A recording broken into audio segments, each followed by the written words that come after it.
The stars were cold and silent when the patrol ship found the wreckage. Commander stood at the viewing window and watched the broken pieces of metal spin slowly through the darkness. His scales, the color of old copper, caught the dim light of the ship's interior. He had seen many things in his 30 cycles of service, but something about this wreckage made his chest feel tight. "Commander," said his second officer, "the debris matches a human vessel, Class 4 transport, civilian." His claws tapped against the window frame. Humans.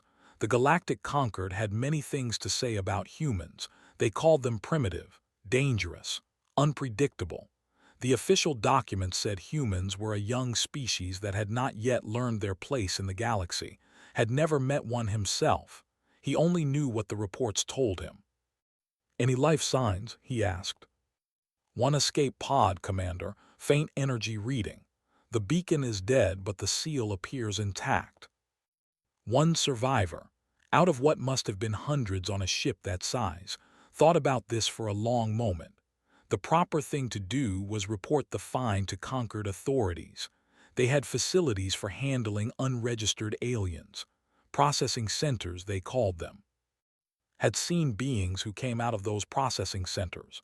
The memory still gave him nightmares. "Bring the pod aboard," he said, quietly. "No official report yet." His second officer's eyes went wide. "Commander, that is against protocol. If the Concord learns I will take responsibility. Bring it aboard." The escape pod was small and dented. Scorch marks covered one side where it had passed too close to something burning. Watched his crew cut through the seal with careful tools. When the door finally opened, cold air rushed out and turned to mist. Inside was a human female. She was young, with black hair that fell past her shoulders and skin the color of warm sand. Her eyes were closed. In her arms she held a small data pad, gripping it like a child might grip a favorite toy.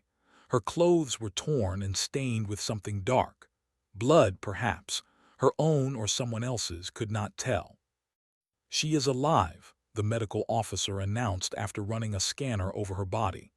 "Barely. Dehydration, minor injuries. She has been in that pod for at least 10 days. 10 days alone in a metal box, floating through the emptiness between stars." Felt something shift in his chest. He did not know if it was pity or respect. "Take her to my personal shuttle," he said. "We are going to the surface." The colony world of 7 was a quiet place.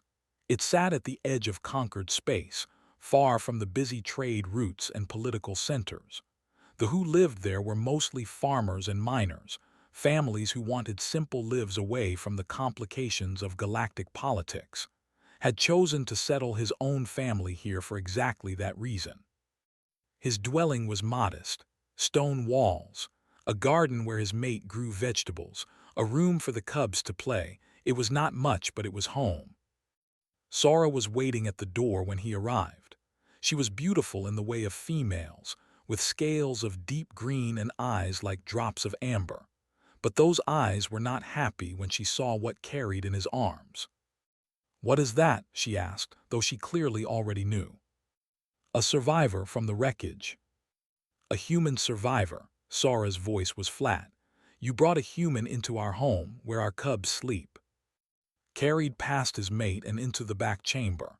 He laid her gently on the sleeping platform and covered her with a thermal blanket. She did not wake. Her breathing was shallow but steady. "She would have died," he said when he returned to face Sora. "Or worse. You know what the processing centers do." "I know what humans do." Sora's tail lashed behind her. "They fight. They spread. They take what they want and care nothing for others.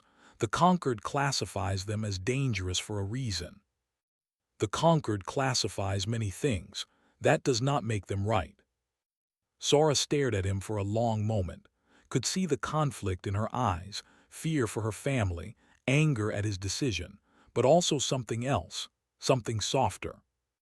"The back chamber," she said finally. "She stays there. The cubs do not go near her. If she shows any sign of violence, any sign at all, she is gone. I will not risk our children for a stranger." "Agreed." The cubs, of course, knew something was different, and were twins only 4 cycles old. They had their father's copper scales and their mother's sharp eyes. They noticed everything. "Father brought something home," whispered to her brother that night.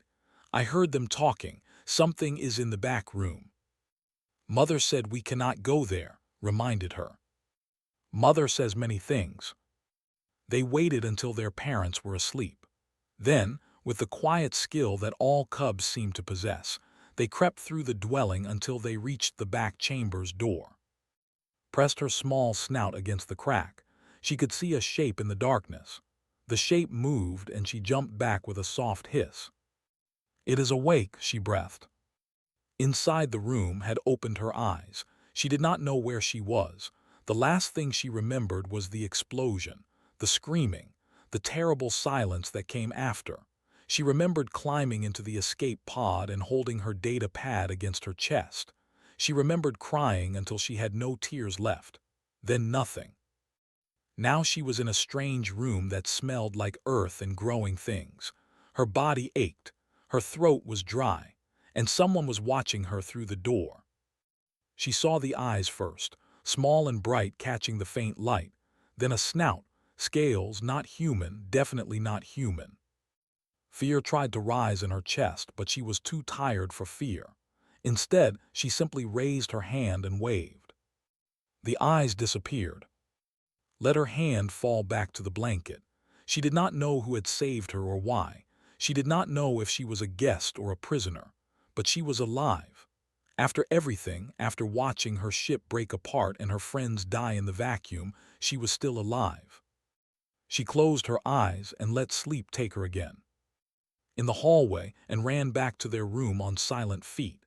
Their hearts beat fast with excitement and fear. "Did you see?" asked. "It waved at us. Maybe it was threatening us." That was not a threat. That was a greeting. Climbed into her sleeping nest and pulled the covers up to her chin. "I want to see it again. Mother will be angry. Mother does not have to know." Thought about this. He was the cautious one, the twin who always checked for danger before taking a step. But even he could not deny that the creature in the back room was the most interesting thing that had ever happened in their quiet home. "Tomorrow," he said finally, "we look again tomorrow." Outside, the stars continued their slow rotation across the sky. Somewhere in the darkness, conquered ships were already beginning their search. They would find the wreckage soon. They would realize someone was missing, and they would come looking. But for now, in this small dwelling on a quiet colony world, a human woman slept under the protection of a family she had never met. And 2 small cubs lay awake in their nests, dreaming of the stranger who had waved at them through the crack in the door. The story was only beginning. 3 days passed, grew stronger. She could sit up now, could eat the strange food they brought her, could walk a few steps before her legs began to shake. The male, the one with copper scales, came twice a day to check on her. He did not speak her language and she did not speak his, but his eyes were kind. She understood kindness. The female was different. She came only once, standing in the doorway with her arms crossed and her tail still. She looked at the way one might look at a wild animal that had wandered into the house, not with hate but with careful worry. Did not blame her. She would feel the same way if a stranger had appeared in her home. But it was the small ones that interested her most. She saw them watching through the door crack every night, 2 sets of eyes, bright and curious. They thought they were being sneaky. They were not. Had grown up with younger cousins, and she knew the look of children who were doing something they should not do. It was the same in every species, it seemed. On the 4th morning, something changed. Was sitting near the door trying to stretch her stiff muscles when she heard a soft scraping sound. She looked down and saw something sliding under the door. A small stone, smooth and round, the color of the evening sky. She picked it up. It was warm, probably from being held in small hands. She turned it over and found tiny scratches on one side. A pattern, maybe a name or a symbol. She did not know. She looked at the door crack. 2 pairs of eyes looked back. Smiled. She placed the stone carefully on the floor where they could see it, then pointed at it and nodded. A thank you. She hoped they understood. The eyes disappeared. She heard small feet running away. But the next morning, another gift appeared under the door. A dried flower this time, purple and delicate. The morning after that, a piece of fruit. Began to save portions of her own food. Small pieces of the grain cakes they gave her, bits of dried meat. She left them near the door each night. When she woke, they were always gone. On the seventh day, the door opened. Looked up and found herself face to face with two small. They were beautiful in a strange way, with soft scales that had not yet hardened and eyes that held no fear. The female cub stood in front, her chin lifted high. The male stood behind her, ready to run. "Hello," said softly. The cubs looked at each other. They did not understand the word, but they understood the tone. The female cub pointed at herself and made a sound. Repeated it. The cub's eyes went wide with delight. She pointed at her brother. Repeated, then she pointed at herself. "Nuh," said, struggling with the strange sounds. "Nuh." Something warm spread through his chest. It was the first time in weeks that she had felt anything other than grief and fear. These small creatures, these children of a species she had never met, had given her something precious. They had given her a moment of joy. The cubs came closer, reached out and touched his hand, her small claws gentle against the soft human skin. "Strange," said in her own language, "so smooth like water." Touched hair, he had never seen anything like it. "Like grass," he said, "but dark." Sat very still and let them explore. She understood that this was important. They were learning that she was not dangerous. They were learning that different did not mean bad. After a while, sat down in front of and looked at her with serious eyes. She held up her hand and made a fist, then opened it flat, then made a shape with two fingers. Stared. Was she trying to communicate something? Repeated the gestures, fist, flat hand, two fingers. Then she pointed at and waited. It took a moment to understand. The cub wanted to play. Thought about games she knew. Then she remembered one from her childhood. She held up her fist and showed. Then she showed her an open hand. Then two fingers in a V shape. "Rock," she said, making the fist. "Paper," the open hand. "Scissors," the two fingers. "Herb, paper, see." They played for hours. Won most games because she was very good at guessing what would choose. Preferred to watch and keep score, drawing marks on the floor with his claw. When finally won 3 games in a row, she laughed. The sound made both cubs freeze. "What was that?" asked his sister. I think she is happy," said. "I think that is how humans show happiness." They looked at with wonder. She was strange, yes. She had no scales, no claws, no tail. Her eyes were small and her teeth were flat and her skin was soft enough to tear. But when she laughed, she glowed. There was no other word for it. That night Sora found them. She had come to bring the evening meal and found the door open. Her cubs sitting on the floor with the human. All of them making strange shapes with their hands and making sounds that might have been counting. Her voice was sharp. "Come here now." The cubs scrambled to their feet. They knew that voice. It meant trouble. Sora grabbed their arms and pulled them behind her, putting her body between them and, "I told you not to come here. I told you she might be dangerous." "She is not dangerous," protested. "She is nice. She plays games with us." "She is a predator species. She could hurt you." "She saved food for us," said quietly. "Every night. She saved pieces of her food and left them for us, even when she did not have much herself." Sora went still. She looked at the door, at the small pile of dried meat and grain that sat there. Then she looked at who had not moved, who sat with her hands open on her knees, showing she held no weapons, showing she meant no harm. Predators did not share food. Everyone knew this. Predators hoarded and fought and took. They did not give away what little they had to creatures they did not know. "Cubs," Sora said slowly, "go to your room. We will talk about this later. Wanted to argue, but something in her mother's voice stopped her. She and left, looking back over their shoulders at as they went. When they were gone, Sora stood in the doorway for a long moment. She did not speak. She did not enter. She just looked at with those amber eyes that saw everything. Then slowly, she bent down and picked up one of the small stones that had arranged on the floor. The gifts from the cubs, displayed like treasures. You keep these, Sora said, knowing could not understand her words. You keep what they give you. She put the stone back gently. That night, Sora lay awake beside her mate and thought about what she had seen. A human woman who saved food she needed for cubs who were not her own. A human woman who kept worthless stones like precious gems because children had given them to her. I watched her with the cubs today, she said quietly. Opened his eyes and I do not know what to think anymore. She turned on her side and looked at the wall.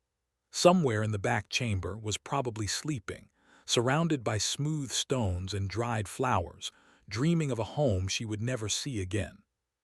Maybe, Sora said slowly, maybe we were taught wrong about them. Reached out and took her hand. He did not say anything. He did not need to. Outside, the moons of 7 rose over the quiet colony, and in the distance, closer than anyone knew, conquered ships were making their way through the darkness. They were looking for something. They were looking for someone. And they were getting closer every hour. The message came at midday. Was in the garden, helping Sora plant new vegetables when his communication device buzzed. He looked at the screen and felt his blood turn cold. What is it? Sora asked. The Conquered, they are here, Enforcement Division. His voice was steady, but his tail had gone stiff. They are searching every dwelling in the colony, looking for a human survivor from the wreckage. Sora stood up slowly. The soil fell from her hands. How long do we have? Maybe an hour, maybe less. They looked at each other. In that moment, 1,000 words passed between them without sound. Fear, regret, determination. They had known this might happen. They had known from the beginning. The cubs, Sora said. Get them, bring them inside. I will warn her. Ran to the back chamber. Was sitting by the window watching the clouds pass overhead. She had grown stronger over the past days. Her cheeks had color now. Her eyes were bright. But when she saw his face, all that brightness faded. Conquered? She asked. It was one of the words the cubs had taught her. Nodded. Did not panic. Had expected screaming, crying, some sign of the fear that must be eating at her heart. Instead, she simply looked around the room, measuring distances, calculating options. Her eyes fell on the sleeping platform. She dropped to the floor and slid underneath it. Watched in amazement. The space was so small he had never considered it as a hiding place, but folded herself into it like water filling a crack. She pulled a thermal blanket over her body, the same kind they used, made of material that blocked heat signatures. Clever, said, though he knew she could not understand. Very clever. He left the room and found Sora gathering the cubs, and were confused and frightened. They had never seen their parents look so worried. What is happening? Asked. Why is everyone running? Bad people are coming, Sora said. People who want to hurt our friend. The human eyes went wide. They want to hurt. They want to take her away to a bad place. Sora knelt down and looked into her cub's eyes. I need you to be very brave. Can you do that? Both cubs nodded. Good, now listen carefully. The enforcement officers arrived 40 minutes later. There were 6 of them, wearing the black armor of the Conquered's military branch. Their leader was a creature called. He was tall and thin, with a body like a bundle of sticks wrapped in gray skin. His head was flat and wide, and his eyes were compound, made of thousands of tiny lenses that moved and shifted like living things. Commander said, his voice like dry leaves scraping stone. Your patrol ship was the first to reach the wreckage, the first to report it. Yes, kept his voice calm. We found nothing useful, just debris. Our analysis suggests otherwise. An escape pod is missing from the debris field, a pod designed for one occupant. Compound eyes shifted, scanning space. We have traced its probable trajectory. It leads here, to this colony. Many ships pass near this colony. The pod could have. We will search every dwelling, every building, every hole in the ground if necessary, gestured to his officers. Begin. They moved through the house like ghosts, opening doors, checking storage spaces, scanning walls for hidden compartments. And Sara stood in the main room and watched. Sara's hands were shaking, but she hid them behind her back. Then one of the officers approached the back chamber. "This room is locked," he reported. "Open it," commanded. But before could move, two small figures appeared in front of the door and stood side by side, their arms spread wide, their small bodies blocking the entrance. "You cannot go in there," announced. Her voice was high but firm. "That is our sleeping room. It is private." The officer looked down at her with something that might have been amusement. "Step aside, child." "No," moved closer to his sister. "Mother says strangers do not enter private spaces. It is rude. It is against the rules." Walked forward. His many eyes studied the cubs with cold interest. "I am not a stranger.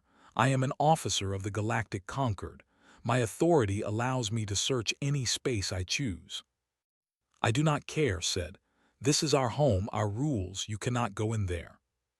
"And what is in there that you protect so strongly?"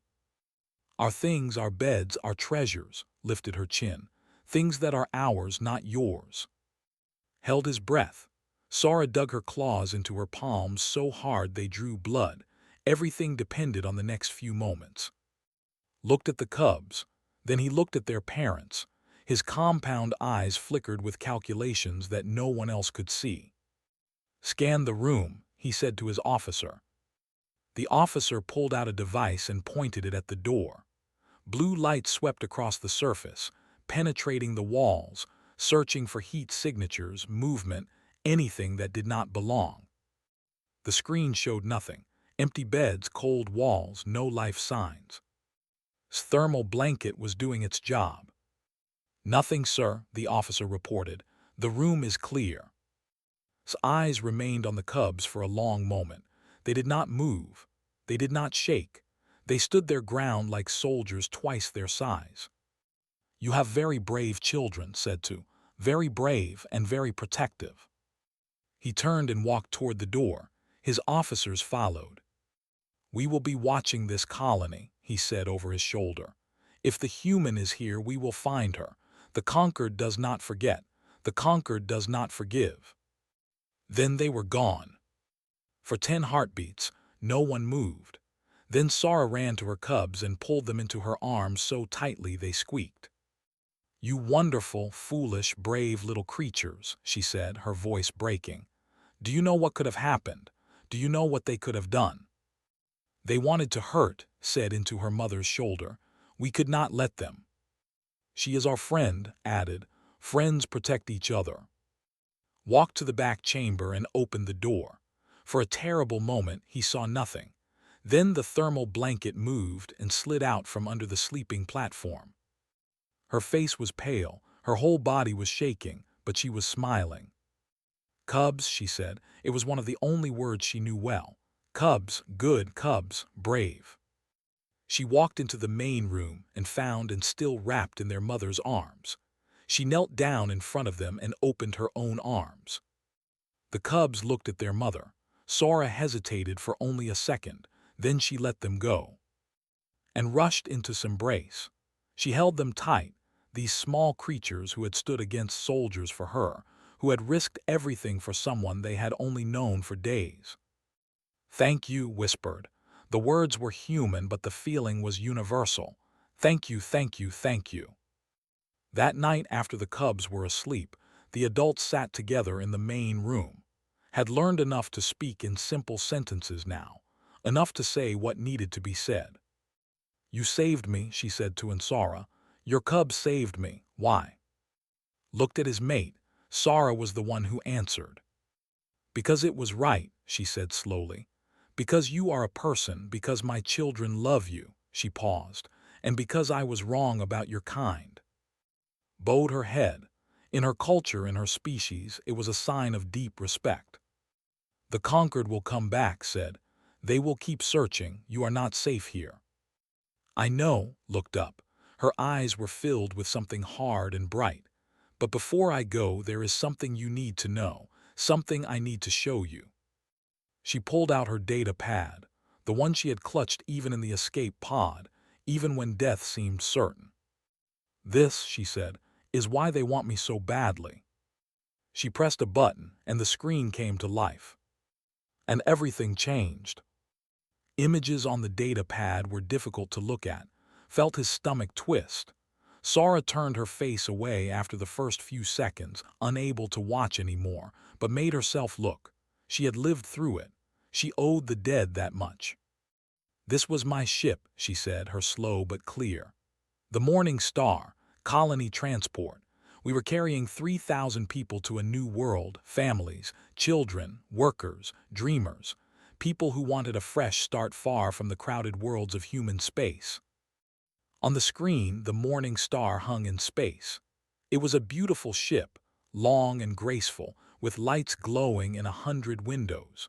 Remembered standing at one of those windows on the first day of the journey, watching the stars pass by, thinking about the future. We did not know we were in restricted space, continued. The maps we had were old. The conquered had expanded their borders without telling anyone. When their patrol ships found us, we thought it was a mistake. We thought we could explain. She pressed another button. The image changed. Now the screen showed a conquered military vessel. It was massive, bristling with weapons, its hull painted the cold gray of authority. It hung beside the Morning Star like a predator circling wounded prey. They ordered us to stop, to surrender our ship and passengers for processing. His voice was steady, but her hands shook. Our captain asked what processing meant. They would not say. He asked if we could simply turn around, leave their space, go somewhere else. They said no. They said the law was clear. Unauthorized entry meant mandatory processing. Knew what processing meant. The facilities, the procedures, the beings who went in alive and came out as something less than alive. He had seen the reports that the conquered tried to hide. He had heard the stories that everyone whispered but no one spoke aloud. Our captain refused, said. He told them he would not deliver 3,000 innocent people to their facilities. He told them we would rather take our chances running. The next image made Sora gasp despite herself. Weapons fire. The Morning Star's hull torn open like paper, bodies floating in the darkness, spinning slowly, arms reaching for help that would never come. Fire blooming in the vacuum, burning bright for just a moment before dying in the cold. They did not disable us, said. They did not capture us, they destroyed us, every section, every compartment, every escape pod they could find. Her voice finally cracked. 3,000 people, gone in less than 10 minutes. Why? Asked. The word came out rough, almost angry. You were civilians. You had committed no crime except crossing a line on a map. Why kill everyone? Looked at him with eyes that had seen too much. Because we were human. Because the conquered has decided that humans are a threat. Because dead humans cannot tell anyone what the conquered does in its processing facilities. She paused. And because they thought there would be no survivors, no witnesses, no evidence. She held up the data pad. But there is evidence. I was in the xenobiology lab when the attack started. It was in the center of the ship, protected by extra shielding. When I reached the escape pod, I grabbed this. She tapped the screen. It contains everything: flight recordings, communication logs, video from every camera on the ship, proof of what they did, proof of who gave the orders. Sara's tail had gone completely still. If that information reaches the right people. The outer colonies already hate the conquered, said slowly. They only stay in line because they fear the military. But if they saw this, if they knew what the conquered was capable of. It could start a revolution, finished. Or at least a reckoning. That is why they are hunting me. Not because I am human. Not because I crossed into their space. Because I carry the truth. And the truth is the one thing they cannot control. Silence filled the room. The data pad screen continued to glow, showing frozen images of destruction and death. His voice came from the doorway. What is happening? Why is everyone so quiet? The adults turned. The cubs were standing there in their sleeping clothes, rubbed eyes and confused faces. They had woken up and found the house dark and strange. Sora moved quickly, blocking their view of the data pad. Nothing, little ones, go back to bed. Is okay? Asked, peering around his mother. She looked sad. Wiped her eyes and tried to smile. I'm okay, just remembering things, sad things. Walked forward and took's hand. Her small claws were gentle against the human skin. When I am sad, Mother holds me and sings the sleeping song. Do you want me to sing for you? Something broke in's chest. Not a bad breaking, a good one, like a wall coming down to let in light. Yes, she whispered, I would like that very much.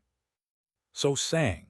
It was a simple song, the kind all children learned, about stars and dreams and the warmth of family. Did not understand the words, but she understood the feeling. She understood that this small creature, this child of a species she had never known, was trying to heal a wound that seemed unhealable. When the song ended, pulled both cubs into her lap and held them close. Thank you, she said. You have given me more than you know. After the cubs were back in bed, the adults talked long into the night. They made plans. They discussed risks. They argued about what was right and what was safe and whether those two things could ever be the same. I have contacts, finally admitted. People who work against the conquered, quietly, secretly. They have ships. They have networks. They could get you off this world, get your evidence to places where it would matter. That is treason, Sora said flatly. If the conquered finds out you are connected to the resistance, then we will all be processed together. His voice was hard. But I will not sit quietly while innocents are slaughtered. I joined the conquered patrol because I believed in order, in peace, in protection. He looked at the data pad. This is not protection. This is murder. Sora was quiet for a long time. Then she reached out and took her mate's hand. Contact your people, she said. Arrange transport, we will get her out. Looked at them both.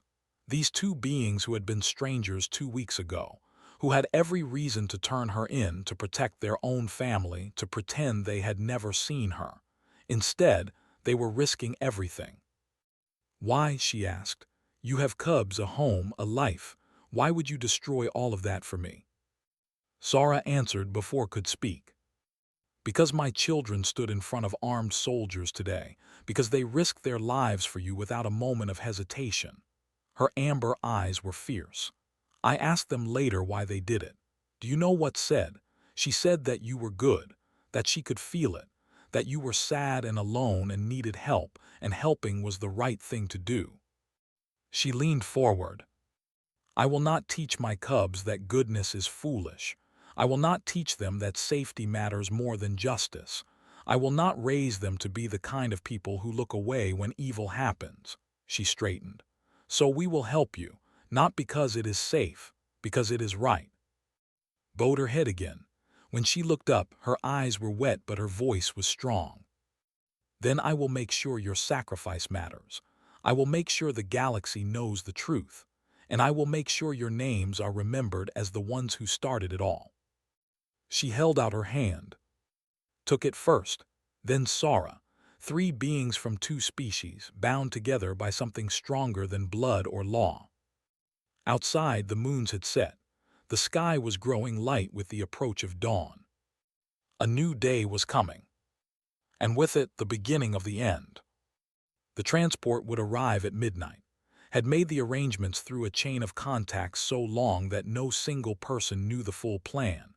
The ship was small, fast, and completely unmarked. Its captain was a woman named, who had lost her own family to a conquered processing facility years ago. She asked no questions because she already knew the answers. The day passed slowly.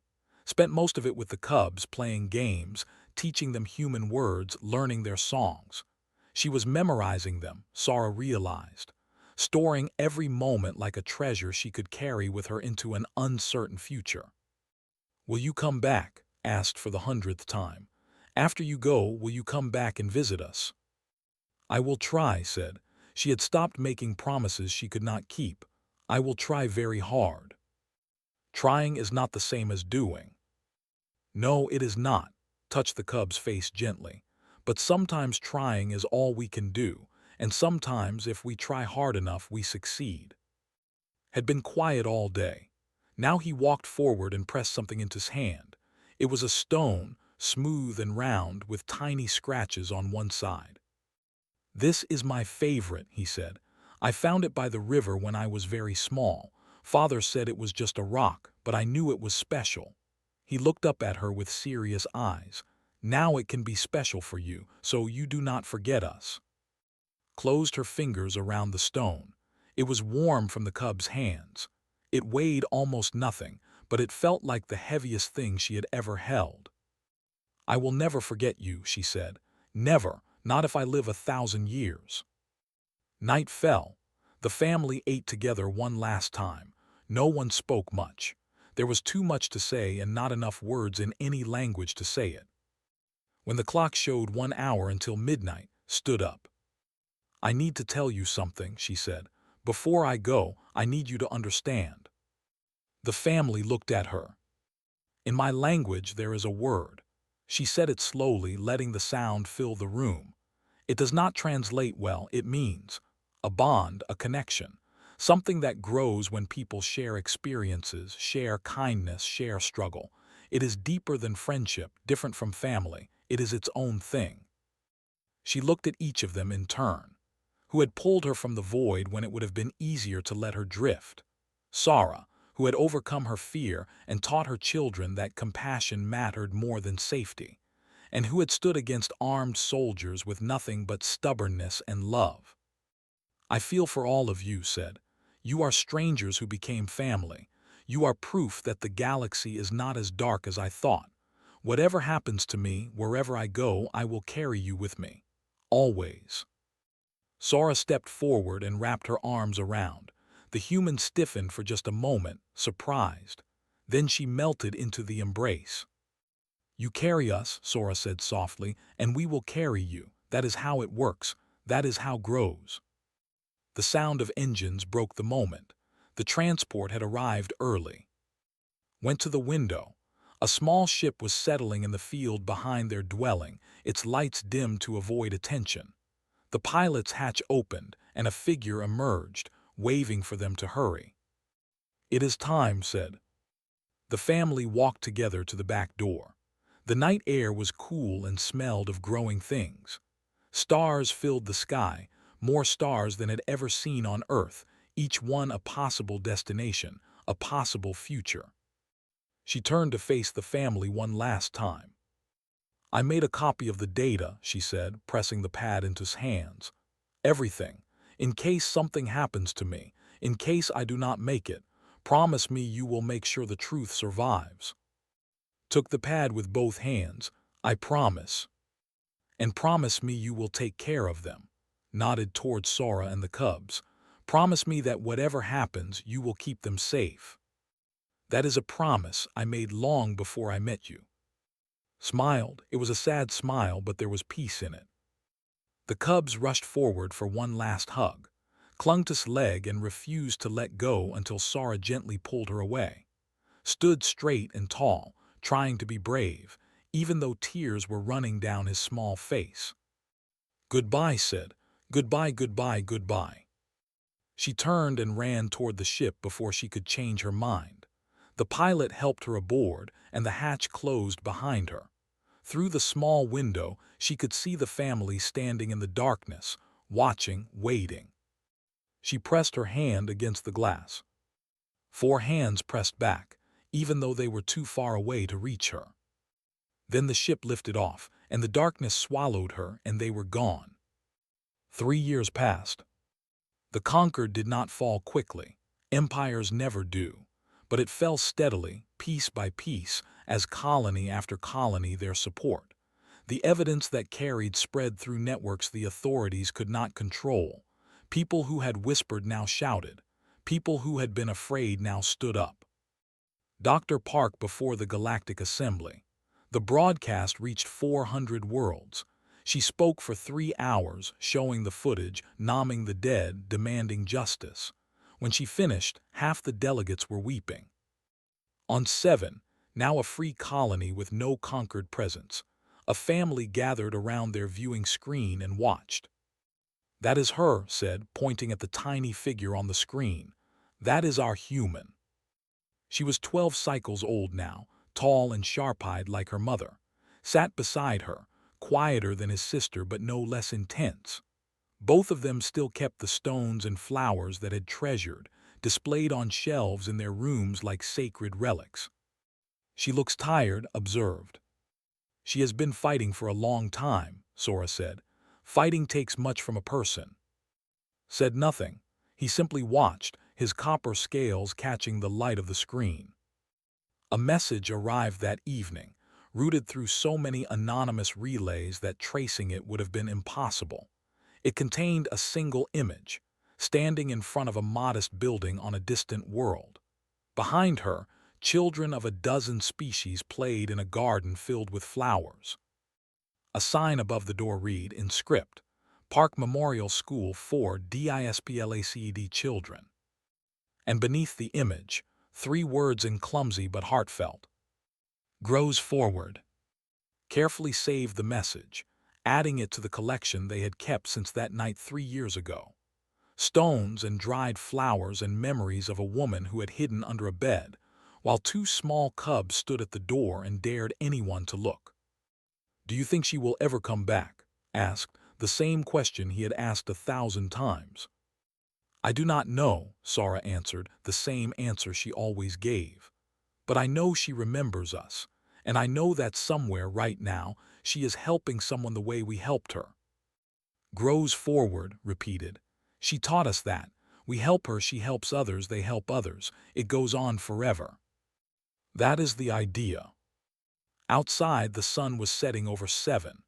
The sky turned colors that had no names, shades of gold and purple and pink that made the whole world look like a painting. In the garden, new vegetables were growing. In the house, new memories were being made. And somewhere across the galaxy, a human woman who had once been a frightened survivor was changing the universe, one act of kindness at a time. She never did return to 7. But every year on the anniversary of her escape, a package would arrive at the family's door. Inside was always the same thing, a smooth stone from whatever world was currently visiting, and a note with 3 words.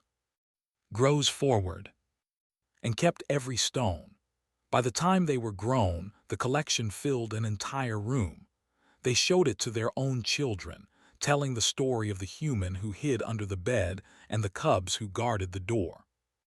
And the story spread. And the grew.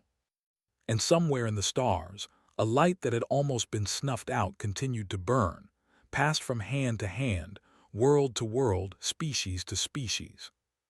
All because 2 small cubs stood their ground and dared anyone to look. All because a family chose kindness over fear. All because sometimes, in a dark and dangerous galaxy, love is the most powerful weapon of all. The end.